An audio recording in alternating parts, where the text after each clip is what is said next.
My girlfriend dumped me after 2.5 months because I took her for granted and made a disrespectful comment. Now I'm desperate, pleading, I swear I'll never take you for granted again. Can I win her back with a heartfelt letter? I, 27-year-old male, and my girlfriend, 24-year-old female, recently ended our relationship 5 days ago. We had been dating since the end of January, 2.5 months, and everything seemed to be going well. We always had fun together, never argued, and were completely enamored with one another. Before I officially asked her to be my girlfriend in January, we communicated for 2 months leading up to that moment. During our pre-official phase, we mostly spent time going out to bars or relaxing at our apartments. By the time we became official, my work schedule increased drastically, with me often working 5 to 6 12-hour days. She is also a night nurse who works 6 12-hour shifts every other week, making it difficult to plan dates due to our busy lives. In our breakup conversation, she expressed that she could no longer date me for two reasons. First, she felt that our relationship had begun to resemble a friendship with sex, as we mostly went out drinking or hung out at home. Therefore, she believed I wasn't taking the relationship seriously enough. Second, I inadvertently made a disrespectful comment about her younger brother, 20-year-old male, during our first encounter in an Uber ride. After 2 hours of trying to make a good impression, I became caught up singing Pop Smoke's Hello and said something to her brother along the lines of, I know your sister's rear end jiggles.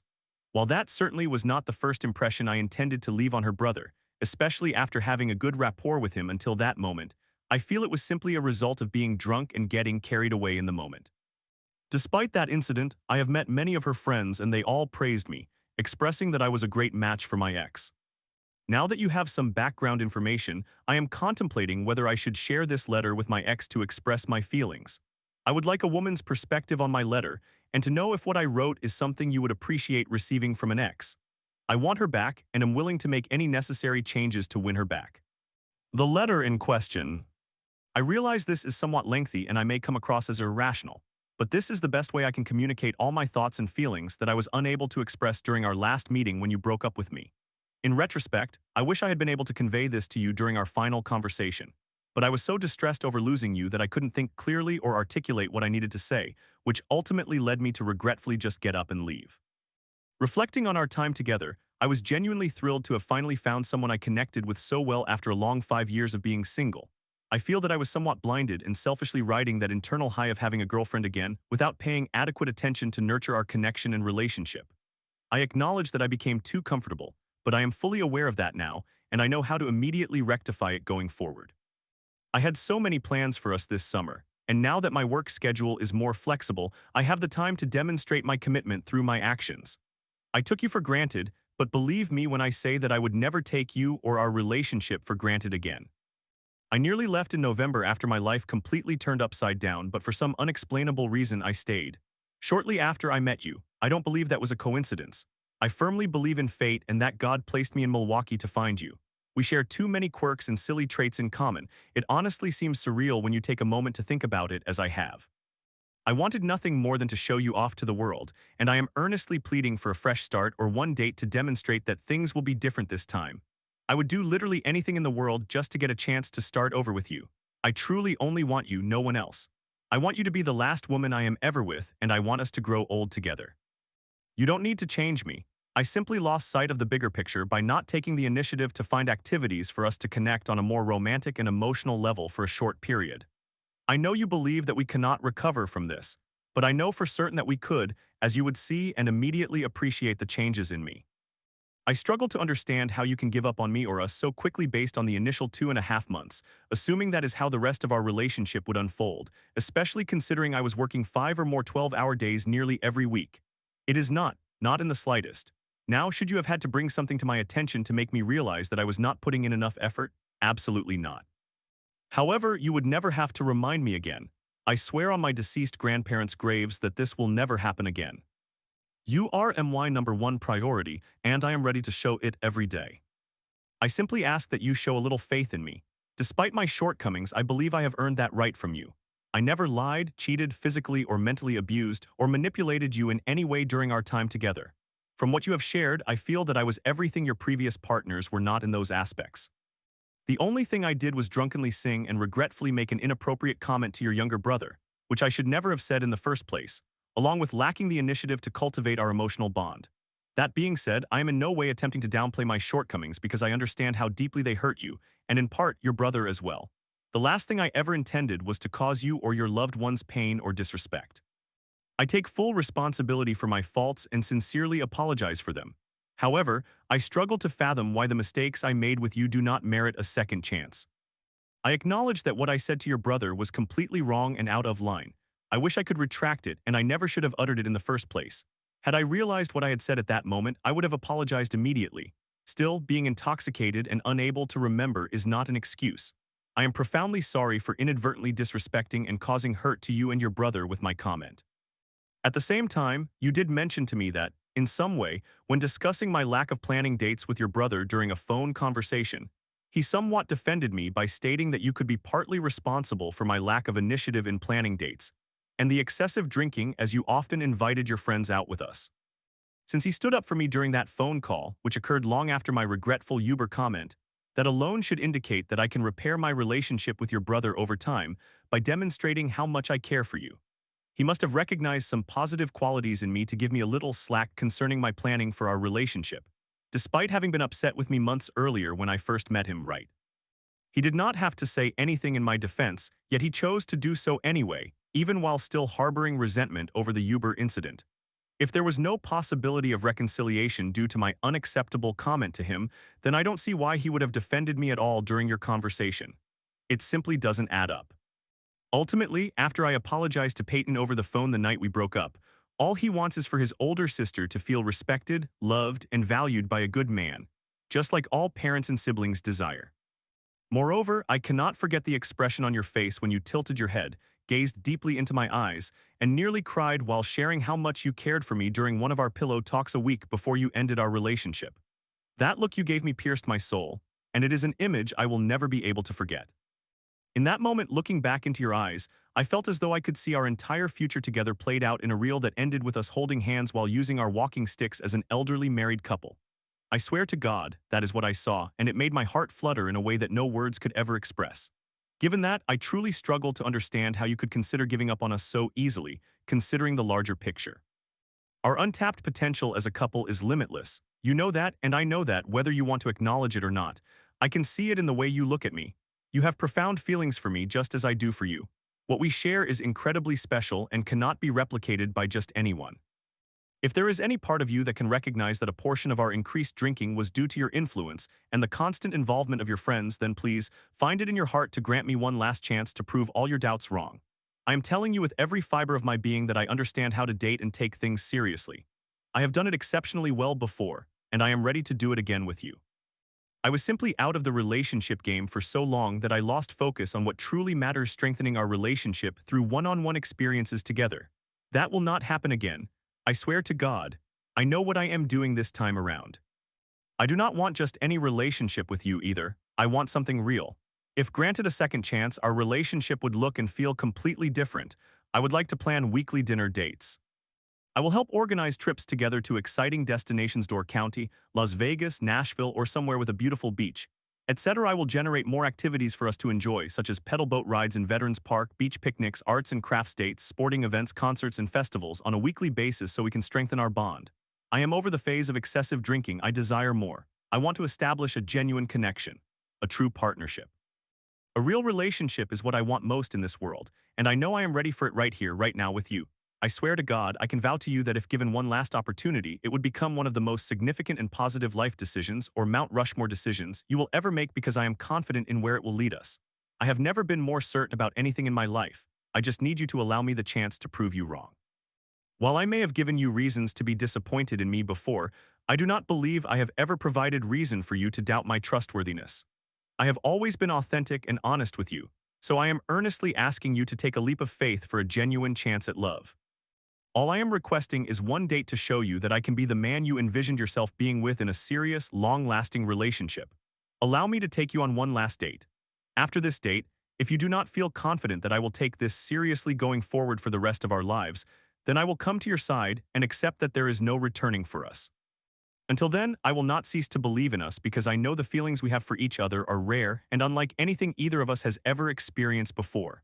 I feel it in my heart, and I believe you do too, no matter how much you may wish to suppress those feelings. I know they are still present and could resurface if you would only allow them.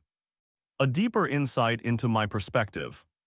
In August, I packed up all my belongings and relocated to a different state for a life-altering dream job at Sports Illustrated, which quickly deteriorated, leaving me unemployed within less than 2 months of moving to Milwaukee. In a state of panic, I contemplated returning home but ultimately decided to stay and try to pull myself out of what seemed like an impossible situation at that time. I had no job, no direction, and virtually no friends since I was in a new city. I felt utterly isolated, and it was truly my lowest point in life. Weeks passed until I was able to secure a server job to make ends meet. Now, in a completely unfamiliar chapter of my life in a new city with a new type of career and no clear direction, I was fortunate to find some stability by landing a sports job at MATC. Not long after, I unexpectedly found myself on a blind date with the most beautiful woman inside and out I have ever encountered. I took her out, and things went remarkably well, to the point that I unusually spent 3 consecutive days with her.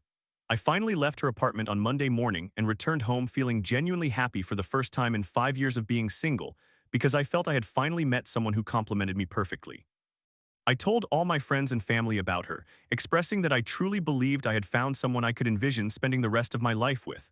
My friends and family were astonished because they knew I did not take dating lightly and had only felt this strongly about one other woman before. Consequently, I was as excited as could be, and we had only just met. I feel that we started off on an excellent note. Sure, during our pre-official phase, we primarily hung out, had drinks, and got to know each other while meeting each other's friends. However, I think that was perfectly fine for the initial 2 months prior to my official proposal to be your boyfriend. That night, with the dinner, flowers, and poem, I thought I was clearly indicating that things were about to shift between us with you taking on the role of my official girlfriend, and that I would step up my efforts going forward. Nonetheless, from that moment on, I recognize now that I failed you. I allowed my usual weekday night routine, work commitments, and my own sense of complacency to interfere with building upon the solid foundation of our relationship. Instead of taking the initiative to plan dates that could enhance our relationship, I passively assumed everything was fine simply because we were not fighting and seemed to enjoy each other's company. I take full responsibility for our decline. I should have performed better. It is as simple as that. With my excitement at finally being in a relationship and both of our work schedules, along with my attempts to make a favorable impression with all your friends who joined us when we went out, and my lack of proactive quality one-on-one time, our relationship suffered significantly. That is my fault, and I apologize for disappointing you and not making you feel cherished and appreciated. You made me feel like the luckiest man in the world, and I regret that I did not reciprocate that feeling of making you feel like the luckiest woman in the world. Looking back, despite my demanding work schedule, I should have taken more initiative. I should have sacrificed some of my weeknights spent cooking and working out in the evenings to take you out more during the week and try new dining experiences. I should have arranged more unconventional dates like going to an escape room, ice skating, building a snowman, visiting museums, attending paint and sip events. Since that is one of your hobbies, going to Bucks games, renting pedal boats, etc., I should have made the most of my time with you rather than sleeping in late. And I should have communicated more effectively about introducing you to my parents. I should have also asserted myself regarding your friends always joining us when we went out, in order to spend more quality time with you. The bottom line is that I should have regarded our relationship more seriously from the outset, and if I had, I would not be writing this now. I have fully come to understand this during our time apart. Considering what I know now, I do not fault you for being skeptical about whether I was taking our relationship seriously enough. Honestly, I would have had doubts too if I were in your position and noticed a pattern of aimlessness in our relationship. Nevertheless, if the roles were reversed and I was in your shoes reading this, if you ever do read this, I can honestly say there is no chance that I would let my prior doubts completely inhibit my willingness to give you a second chance, especially not when it is for the person I was beginning to fall for, and they are pleading for their life while acknowledging where they went wrong and convincingly explaining how things would change if granted a second chance. I am not insinuating that everyone deserves a second opportunity. I fully understand that is not always the case. Second chances must be earned, not simply given, and warrant consideration on a case-by-case basis. You are completely within your rights to deny me that chance, but if I am honest with myself, I feel I deserve a second shot with you. I was simply so caught up in the moment, riding the natural high of meeting someone who genuinely made me believe in love for the first time in over 5 years, that I lost my focus on our relationship development. I am no longer blinded and am not burdened by an overly busy work schedule. I know I can give you everything you seek and more. Just give me a chance to demonstrate that I am being truthful. I desire nothing more than to create something real and lasting with you, Maddie. I genuinely believe we could achieve this if you remain open to the idea of seeing me one more time. I implore you to grant me one final opportunity to alleviate all your doubts about me and our relationship by allowing me to take you out one more time. Everyone who knows me and is aware of our situation believes that I could successfully lead us into a meaningful relationship if given a second chance. Why can't you? All I request is one chance to prove you wrong, that is all. I have already courted you once successfully, convincing you to enter into a relationship with me. Allow me the opportunity to do it again, but this time correctly from the very beginning. Grant me the chance to give you your very own How to Lose a Guy in 10 Days storybook ending. I assure you I am certain you would not regret it. Story 2. My first love tried to ruin my life, then showed up years later claiming life brought us right where we need to be. Now I'm torn. Is he the man I needed all along or just another betrayer? After all this, can I trust him again? Hello, everyone's. This is going to be a bit lengthy, I apologize, please bear with me. But I need to express my feelings and hopefully receive some feedback. When I was 19, I got my first apartment. My landlord was a 42-year-old man whom I found attractive and wanted to get to know better, but at that time I was focused on myself and had a live-in girlfriend. It was somewhat of an open relationship. We flirted, ended up becoming intimate, and we both became very attached to each other. I mean, truly attached. A couple of months later, I discovered that he had a live-in girlfriend who was a year older than me. We met somehow while they had been together for a year. He was clearly popular with women, possessing that old-school charm that attracted them of all ages. He and I had a strong connection, there were no limitations, we understood each other, and the intimacy was the best I had ever experienced. We looked out for each other while living our own lives. He was my little original gangster. Fast forward almost 2 years. I had moved from that apartment to assist my family, had a son, he was a result of sexual assault. And I essentially took on the financial responsibilities in my family, as I was the only one working in my household at that time. I was caring for my child, my younger sister, my grandmother, who had just been diagnosed with dementia, and my mother, who, although capable, was living with her partner. That was a lot of responsibility for a 21-year-old. On December 21, 2015, my family home caught fire. My mother's spiritual candles ignited her books, and that was it. My family home was fully paid off, but when my grandfather passed away 3 years prior, I only thought to pay the taxes and utilities. The separate insurance never crossed my mind until that moment. So there I was in an unlivable house with a family to support, no home insurance, and I had my large dogs. I called Mr. Original Gangster. We were essentially casual by this point. He came to get me, provided some assistance, and then I was on my way. He suggested that I come back and that I could return to my old apartment. It was a small one-bedroom, but at least we had shelter. Now I was thinking, what the heck do I do? I lived in an area where gentrification was rampant and people were eyeing my home since it was in a prime location. I began receiving fines from the city, and neighbors kept trying to make offers when they saw me or inquired about my plans. Mind you, all expenses were coming out of my limited budget. So I sought his advice. This wasn't about romance, I was genuinely looking for guidance and support, but I had also become pregnant within 30 days of moving back into the building, which established a certain level of trust between us given that, along with our history over the years. Long story short, he convinced me to make a deal with him and his cousin, where I would use power of attorney to sign my family home over to her so she could obtain a construction loan to fix it, with the intention that she would sell it back to me. Before this arrangement, we both tried to secure loans. I had no credit and did not earn nearly enough income, and his credit was poor, even considering the assets he had. He had sold most of his buildings after 2008 and was trying to rebuild. The cousin seemed like a feasible option if it worked out, and he was very reassuring. The situation went terribly wrong. I almost went to jail. In fact, I still have a felony burglary charge I need to get expunged for breaking into my own home. The cousin attempted to take my house. He acquired nearly $200,000 and I was effectively homeless and had to go through court with him and that cousin, who he had been involved with for almost 7 years. I was understandably hurt, felt deceived, and my grandmother passed away before returning to her home. It was one of the biggest betrayals I had ever endured. The second one was also by him, shaking my head, and it dragged me through a difficult time. I went no contact in 2017. I was living my life, raising my children, still hurt but managing. In 2021, the case was concluding and I faced federal time because it was essentially bank fraud used to save the house. My mother and sister had returned to the house at this point, but I could not live there. I traveled to Mexico for the proceedings because I was scared and intended to flee. They ended up dropping the case, thank you to my lawyers, but it was terrifying. I returned from Mexico in October 2021. In December 2021, while casually browsing Instagram, I noticed a restricted folder lit up. I had never seen it before, or at least did not remember it.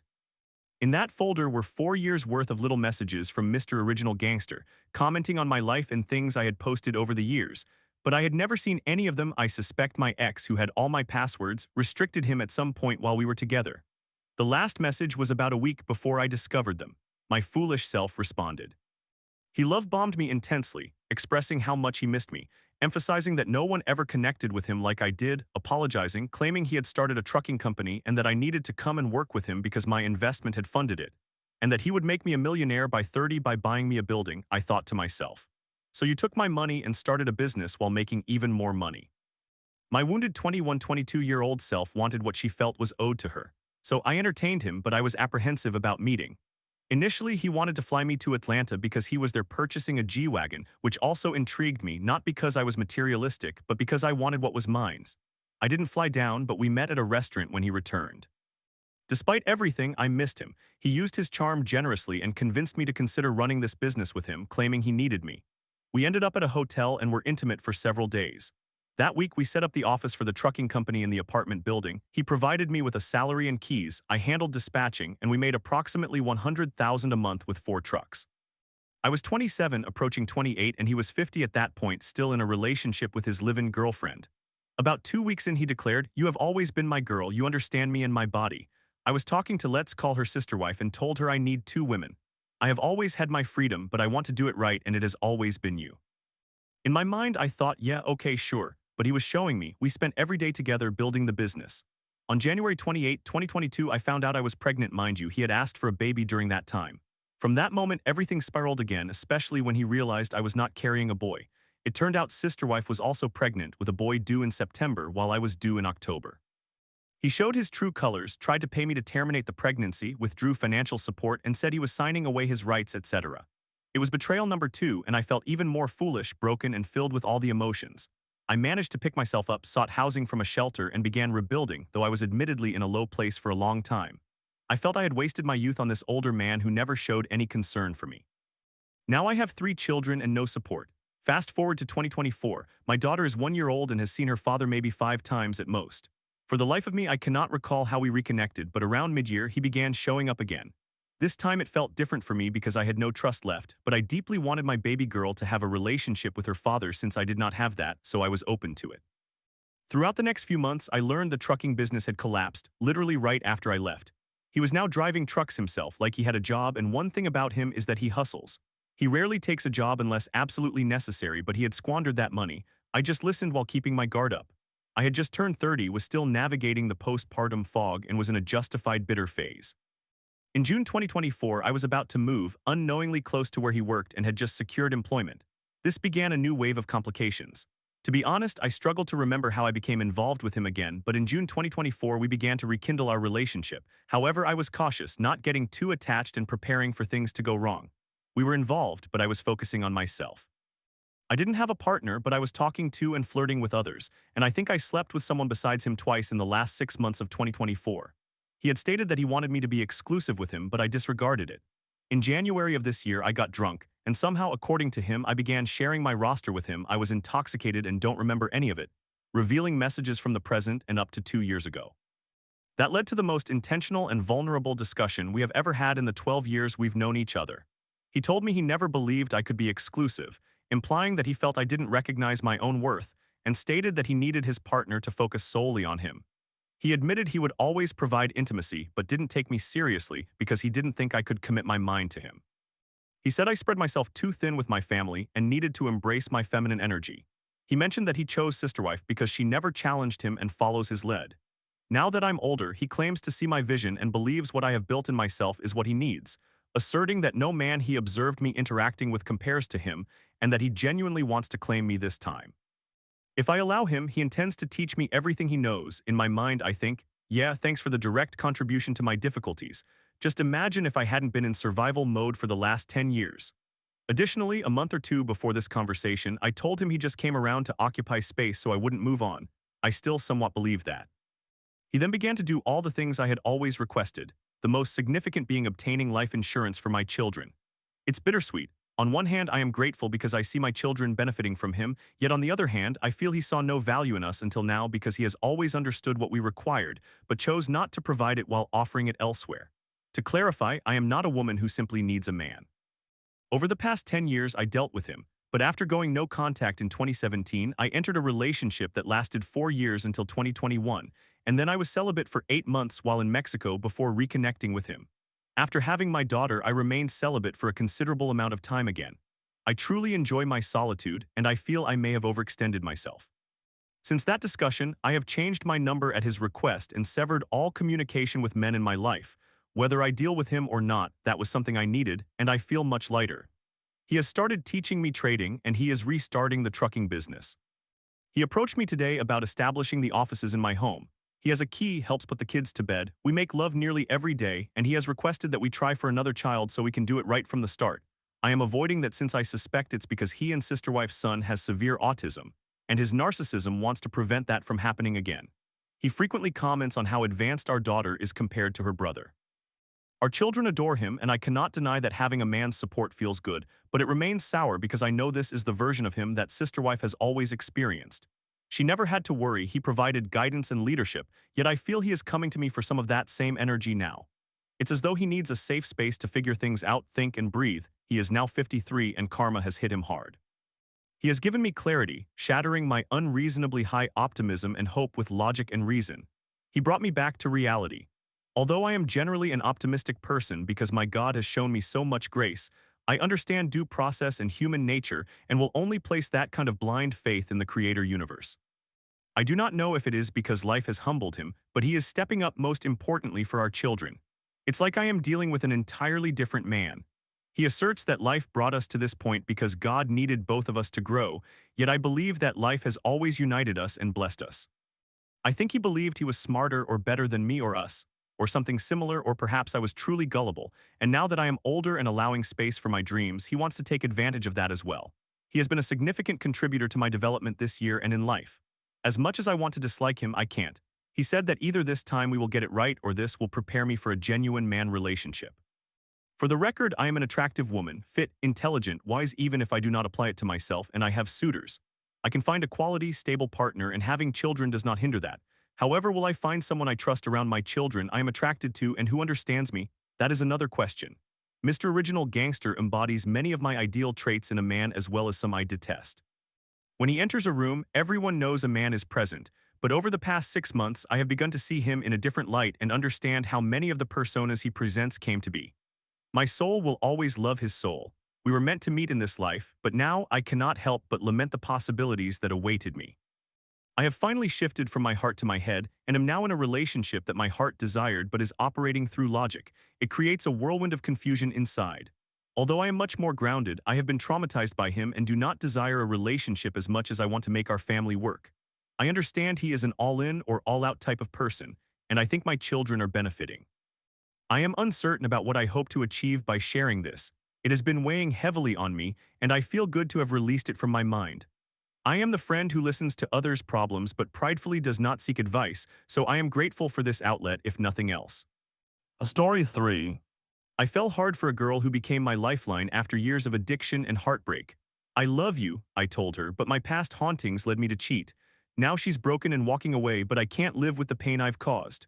How can I prove I deserve another chance? Time's running out.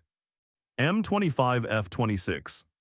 On April 3, 2023, I met a girl and we fell in love. At that time, I was in broken pieces. I was using drugs not heavily, but I carried a lot of trauma from my past, along with other things I can hardly recall, which affected me to the point of constant social anxiety and an inability to function in society. I did not leave my room for 3 years and was without a job. Rewind, my first girlfriend when I was 15 ended up cheating on me 3 years later. I feel like that may have contributed to my isolation and subsequent mistrust.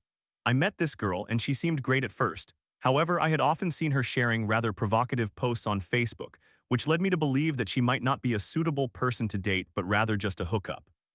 As time went on, we were always together, staying at her home, but she still seemed to be messaging other guys because we were not officially dating.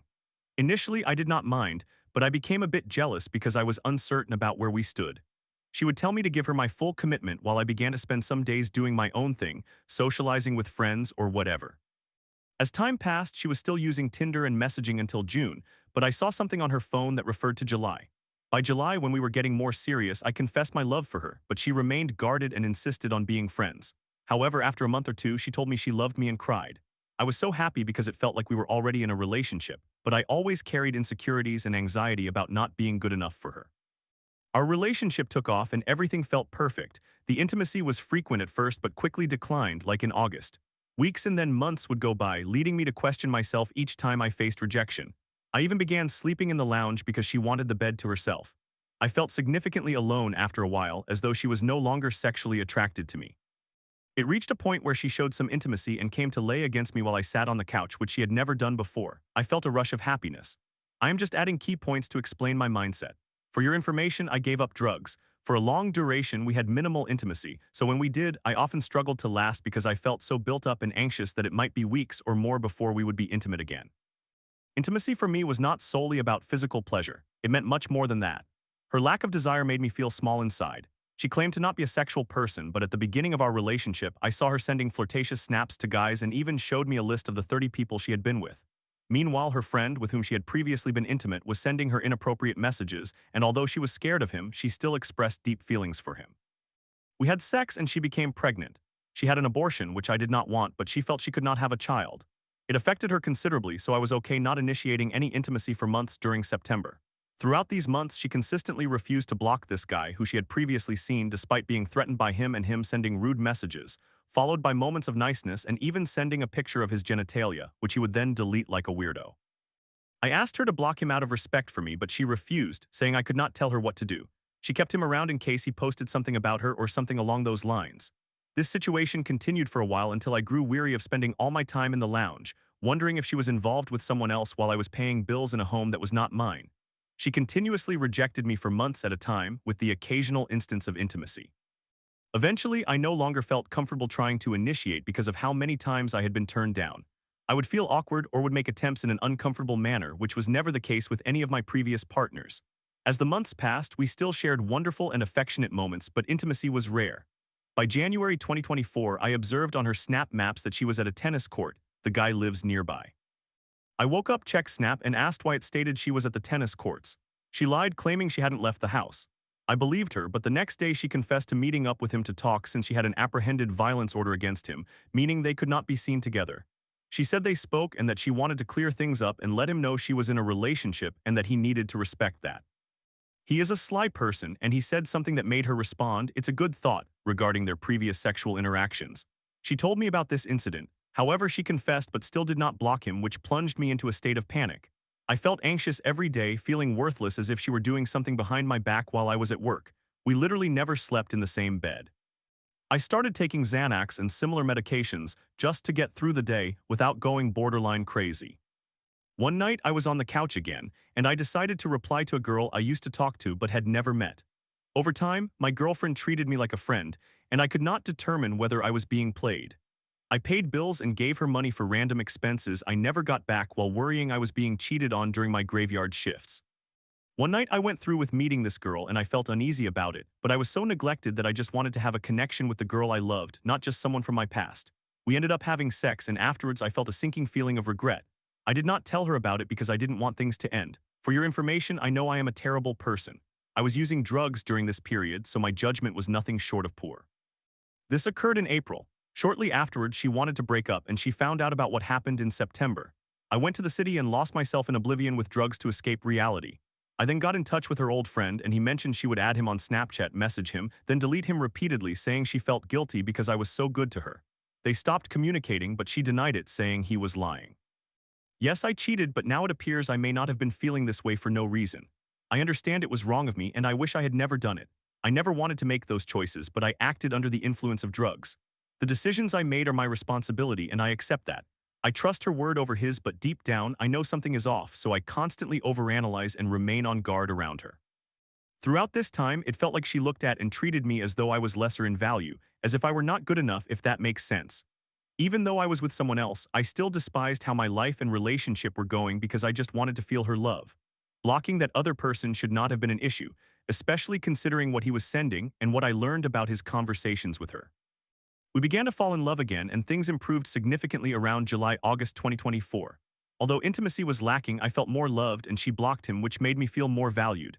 However, she went through my phone in September, discovered the messages with the girl, and her heart broke. She left me and it devastated me. I will carry that pain with me always as I write this.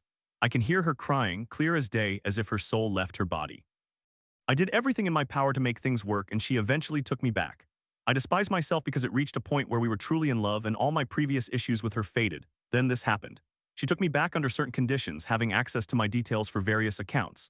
The pain didn't go away and we cried together, knowing I was not the same person I was when I was deeply involved in drugs, waking up sober and questioning how I could have acted that way.